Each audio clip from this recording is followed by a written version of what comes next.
Mi nombre es Ana María Velázquez Zambrano. A continuación les hablaré sobre el desarrollo histórico de la evaluación psicológica y el método clínico. Desarrollo histórico de la evaluación psicológica. Las personas son muy parecidas en cuanto a sus procesos psíquicos. Estos ya sean memoria, atención, inteligencia, emociones, entre otros. También son diferentes en relaciones a estos mismos procesos psicológicos, en los cuales se asemejan. La idea sobre la diferencia entre las personas y el cómo medir dichas diferencias es lo que da origen al surgimiento de los instrumentos de evaluación psicológica, comenzando con la evaluación científica de las diferencias humanas, que se debe a gran parte a los esfuerzos de Galton, 1822-1911, quien funda en Londres el primer laboratorio antropométrico. M. Galec, psicólogo estadounidense, 1861-1934, introduce el concepto de test mental en 1890. Publicó varias pruebas sobre las ejecuciones específicas de los sujetos a nivel sensorial, perceptivo y motor. Alfred Binet, 1857-1911, en Francia, marca un avance importante cualitativo. Su interés en las diferencias individuales se dirige a la evaluación de las funciones psíquicas superiores por medio de test mentales. Alfred Binet, junto a Teodoro Simon, dan lugar al primer test de inteligencia en 1905. Lyman Whitmer, 1867-1956, es el indicador de la aplicación clínica de la evaluación psicológica, dirigida tanto al diagnóstico como al tratamiento de problemas académicos y a la conducta de los niños. Bueno, como ya hablamos sobre el desarrollo histórico, ahora vamos a hablar sobre el proceso de la evaluación psicológica. Este consiste en 8 pasos. Bueno, el primer paso es la recogida de información. Esta se divide en dos. La primera, que se puede encargar de especificar la demanda y fijar los objetivos sobre el caso. Estos son motivo de consulta, para qué se solicita la evaluación, qué se desea conseguir, entre otras. La segunda es especificar las condiciones históricas y actuales potencialmente más relevantes al caso, como son el hábitat, condiciones laborales, estados de salud, ocupación, ocio, tiempo libre. Bueno, como segundo tenemos lo que es la formulación de hipótesis y deducción de enunciados verificables.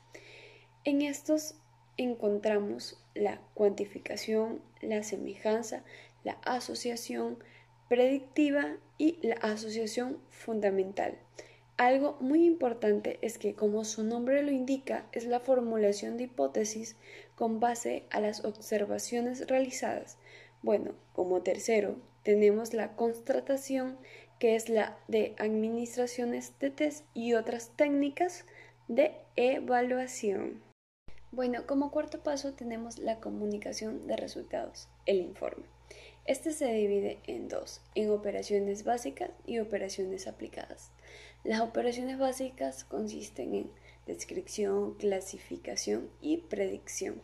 En cambio, las aplicadas consisten en el diagnóstico, orientación y selección. Bueno, como quinto tenemos el plan de tratamiento o de valoración. Estas son la formulación de un modelo selectivo y de medición de variables independientes y dependientes, las selecciones de técnicas de intervención y control, y por último, la selección de diseño y valoración.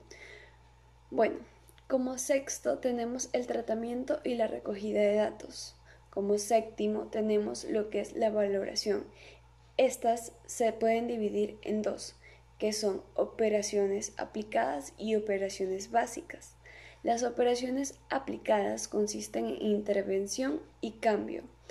En cambio, la de valoraciones básicas consiste en control y verificación experimental. Bueno, y por último, pero no menos importante, tenemos al seguimiento. Este se tiene que dar entre 3, 6 y 12 meses. También la evaluación psicológica tiene sus límites y alcances. En estos, el psicólogo extrae conclusiones acerca de problemas, inteligencia y rasgos de personalidad de un individuo. Se realiza a través de entrevistas clínicas y un informe. Las principales limitaciones son confidencialidad, no juzgar, mantener alejado cualquier vínculo ideológico e amoroso.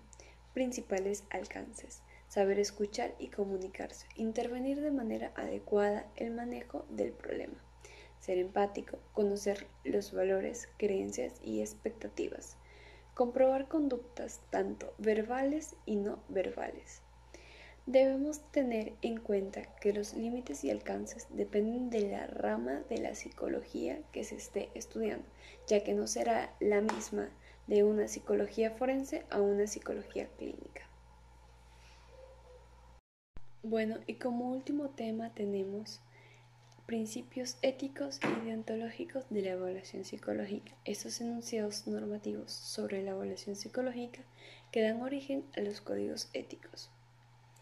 A lo deontológico corresponden a los deberes y obligaciones de los psicólogos, lo cual incluye atributos y valores como integridad, idoneidad, capacidad, respeto por el derecho. Bueno, como derechos de los evaluados tenemos el derecho al consentimiento informado. Saber que estas pruebas se le están aplicando, cómo se usarán los datos obtenidos y a quién se le revelará esta información. Tenemos el derecho a ser informados de los resultados de las pruebas. Esta se encarga de dar información realista y de un lenguaje que el evaluado puede entender. Incluso se puede informar si la prueba fue invalidada y el motivo. Derecho a la privacidad y a la confidencialidad. El psicólogo tiene como deber legal y ético mantener la confidencialidad de las conversaciones y entrevistas con su cliente. También tenemos el derecho a recibir la clasificación menos estigmatizadora. Se debe evitar etiquetas que devalúen la condición mental del cliente. Nota: el evaluado puede ser invalidado cuando su vida o la de terceros corren riesgo. Ahora vamos a hablar sobre el método clínico.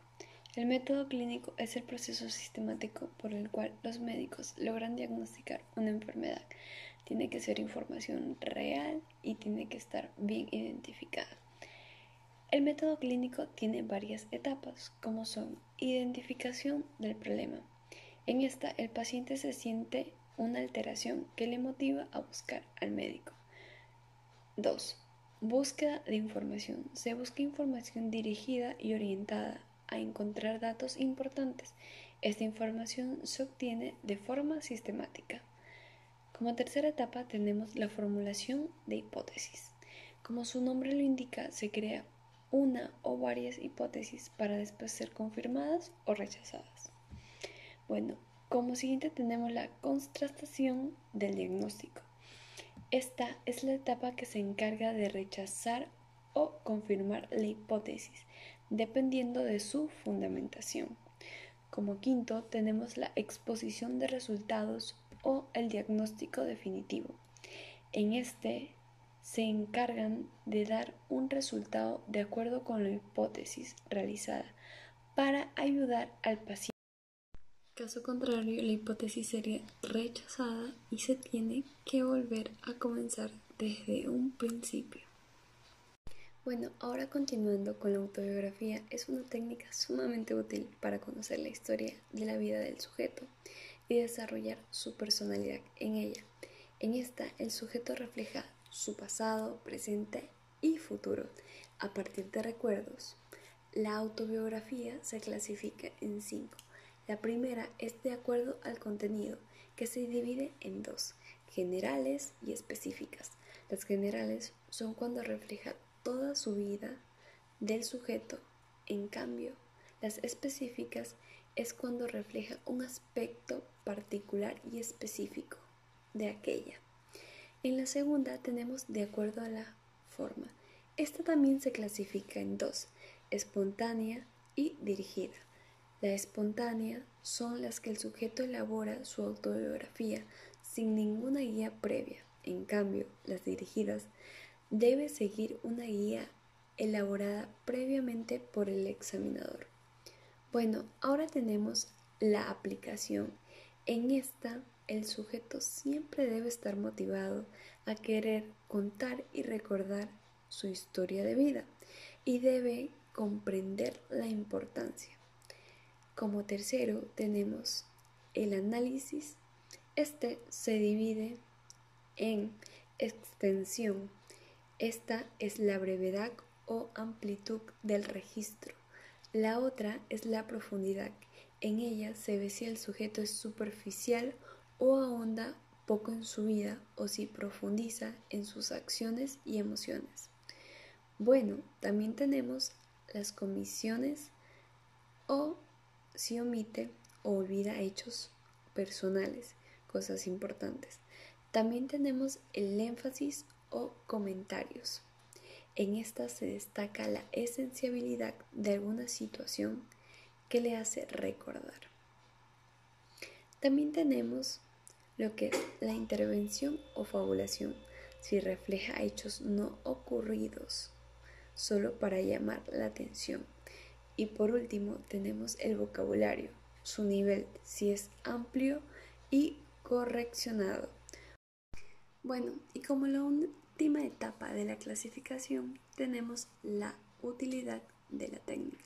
Esta ayuda al sujeto a reflexionar sobre sí mismo y sobre su vida, lo que ha desarrollado su autoconciencia y autovaloración, lo que permite conocer cómo ha sido su desarrollo anterior con el actual. Esta actividad de la clasificación es muy ventajosa y necesaria, sobre todo para adolescentes y adultos. Bueno, para concluir vamos a hablar sobre los test proyectivos y psicométricos. Los test proyectivos son métodos de evaluación de la personalidad y otras características mentales que se basan en estímulos ambiguos y poco estructurados. Dentro de los subjetivos podemos encontrar diferentes tipologías.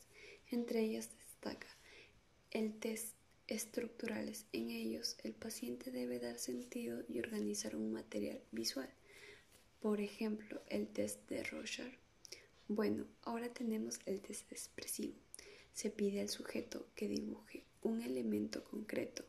Uno de los más conocidos es el HTC, el test que se pide que dibuje una casa, un árbol o una persona.